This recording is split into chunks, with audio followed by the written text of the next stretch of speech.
Waxflower, harvest and post-harvest. Okay. All right, now you've done all that work. Now it's time to have some reward, right? So each variety is going to be different. We have, we've been working on this for decades. So we've stretched our season out. When I first got there, it was April and March and April, we have this huge bubble. That's when all the Geraldton wax was basically wanted to bloom. And our goal, or my goal, was to flatten that curve out, not necessarily push the middle down, but bring the shoulders up. So I wanted those early varieties and I want those late varieties. So for us getting into the Valentine's Day, that's the biggest one for us. It's really hard to get strong late varieties, but the breeders were doing a really good job of getting the earlier varieties, and so we were moving almost exclusively bringing the early varieties up in our numbers, and so we have a long window. So we actually, on a regular basis now, we'll be starting harvest in September and going all the way into June. Now the numbers are we've now moved our bubble over. We peak during late January, early February for Valentine's Day. And that's when we can get the highest price for our product. And we'll talk about that in a little bit more later. So commercial stem specifications, this isn't Holland, where they're a little bit more rigid. We kind of drive this market because we are the largest grower in the United States, but it is good to standardize. And this will come later on for you is when you're doing sales. Your customers are going to want consistency. So it's good, even though you might be small and starting out, think about specs so that you have consistency so your customers know what they're going to get every single time. And so for us, this is our standard. We're 8 to 10 stems per bunch. The grams is 375 to 400.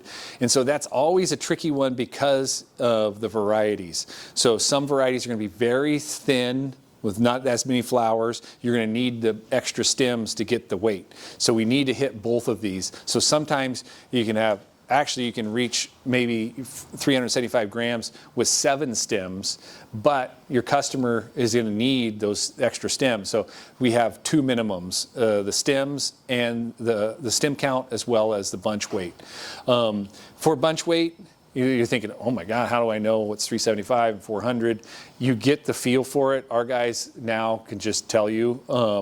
But we, at some points, we use luggage scales or the small fish scales that have the grams on there. So we'll weigh those. But then you kind of calibrate yourself after a while. And you don't have to get crazy, probably, especially at this level where you're at. But I do think it's important that you start standards for yourselves and you keep those standards. We harvest at 70% bloom openness. Now that's a great controversial debate at Kendall Farms. What's 70%? And you ask every employee on the farm, I hold them a bunch, they're going to give you, everybody's got a different answer. We've done the studies, we've pulled them apart, we've counted buds versus flowers. But really, it's 2 things. And it's, again, variety specific. If your buds are the same color as your flowers, you can get away with a less open percentage because it looks like you have all those flowers. That color is what you're looking at. So the game, we play the game all season long. So it depends on our variety. It depends on the demand. We will harvest as low as 40% open. And it depends on the demand. If the market is super hot, the wholesale market is pulling, it's like we need it, price is good, they'll accept a lower openness. Then post Valentine's Day or any other slow season, we've got flowers on and the market doesn't want it, we'll let that run up to 80, 90% open. You never will truly achieve 100%. There's always going to be some buds that don't open. But you have a little bit of window. And again, variety specific, some varieties you can hold in the field. They will perform, you can have them in weeks. Some, you don't go over 70%. Get those out of the field and get them sold because you have that window. That's where I love eucalyptus. You got this massive window you can play with based on where your customers are and your demand. Flowers are different. They're going to tell you when it has to go, and you either harvest them and sell them or you let them go. So Consistent is good. Oh, the hybrids, it's just a little bit harder. The megalopydiums also, our customers do accept, we put a smaller, it's harder to get at that length, so we have 22 inches versus 24. Every crop that we grow, we have a specification sheet. This is for the Waxflower regular here. So we'll go through all the different pieces. It's really just, all the quality, how branching. We have these for pin cushions as well as the degree of angle in our stem, how much we allow for the bend. A straight stem is more valuable than how much do you allow, those kind of things. Again, you don't have to get too crazy, but just think quality and consistency for your customer. Yield expectations, again, I'm sorry, I'm like a broken record. Each variety is different, but we have 70 plus varieties, so it truly is the case for us. But I told you the story of my success story, 11 months. That's year one. We were actually pulling stems off. That's pretty rare. Usually you're 18 months ish, depending on if you went in spring versus fall, and when that flower, actually that variety flowers will change some of that. But typically year three and year four, you're into full production at that time. You're cranking out, and usually between variety specific 5 to 7 bunches, and our bunches are 8 to 10 stems, call it 10. So you're that's what you're pushing out every year on those. And we didn't talk a lot about it. The attrition rate, these plants we talked about, I have plants that are close to 30 years old, and then plants that don't make it 7, 8, 9 years. They're all a little bit different, but how well you manage your crop, all your conditions, you're going to have loss every year. Usually that loss is heavier in the beginning, 4 or 5%, and then dropping off after that. So that's a little bit on your yield expectations. Harvest stage, we talked about that 70% bloom openness. Use clean pruners. We use the Felco's #2. It makes it nice, clean. They're heavy duty. They're expensive, but they last. And also you can replace the parts in those as well. The springs, the blade, all that stuff is replaceable. So it's an investment. I think now they're close to $80. It's crazy. Keep them sharp. And then disinfect, we talked about that. And your buckets, and we'll talk a little bit about the buckets themselves, but the water that you're putting that in, we use Hydroflora 100. It's a Floralife product. It doesn't have any carbohydrates, no sugars in there. It has a bactericide and a wetting agent. So a surfactant, so it makes the water wetter. It's easier for the water to be drawn up into the stem. Clean, clean, clean is still the theme. What's going to kill that stem is, like in the buckets, is bacteria. It plugs. We talked about the xylem and the phloem. That xylem, if you get the bacteria goes in there, plugs that. It's not going to take up any more water. You're going to reduce your shelf life post-harvest. So cleanliness is super important, and that post-harvest has a disinfectant in there as well. So a bactericide. Keep it cool in the shade. Don't hold the open out flowers in the field. We talked about that. Cooling and storage. I'm guessing that very few of you have coolers.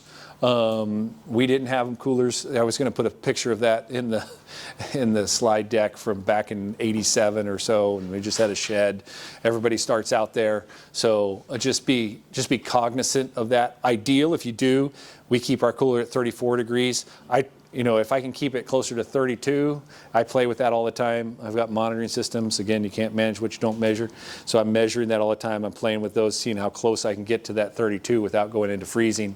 And we'll talk about the respiration rates here in a second. Typically, the closer you get to 32, the better. And we want usually high humidity in the coolers, but cold, so they don't dehydrate. So this isn't a great graphic, but the principle here is once you cut that stem, there's only so many respirations left. And so the hotter it is, the faster that plant is going to be the respiration rate. And so it's going to chew up. And I'll give you an arbitrary number. Say it's got 1,000 respirations or 10,000, whatever it is. How many are you going to burn up before you give it to your customer? So the goal is to give the customer as much of that life as you possibly can. So for us, that's getting it out of the field, get it into the clean buckets, get it in the cooler, get that field heat out of it. That's going to slow that respiration down. The closer, again, we get to 32, the slower that respiration. So those, now we're saving those respirations for the customer. Same thing if you put flowers in your house, you don't put them by the window. Everybody wants to because it's beautiful, but they got sunlight, heat, and then clean water is the same thing. So if you're storing it, you shouldn't be, but try to harvest as close as you can to the time you're going to sell or move them. So that's kind of what this slide says here. If you don't have that cooler, be just diligent about, don't think, oh, I'll cut it today because I got a little bit of time, but I'm going to go deliver it in 3 or 4 days. Really steer away from that, because then your customer's not going to have a good experience, and then your sales are going to suffer from that. Post-harvest sanitation, we've got a few buckets. I think I mentioned we reached 25,000 bunches in a day for our peak harvest in Waxflower. That's a new record for us. So that's 2,500 buckets we're burning through in one day. And every single one of those needs to be washed.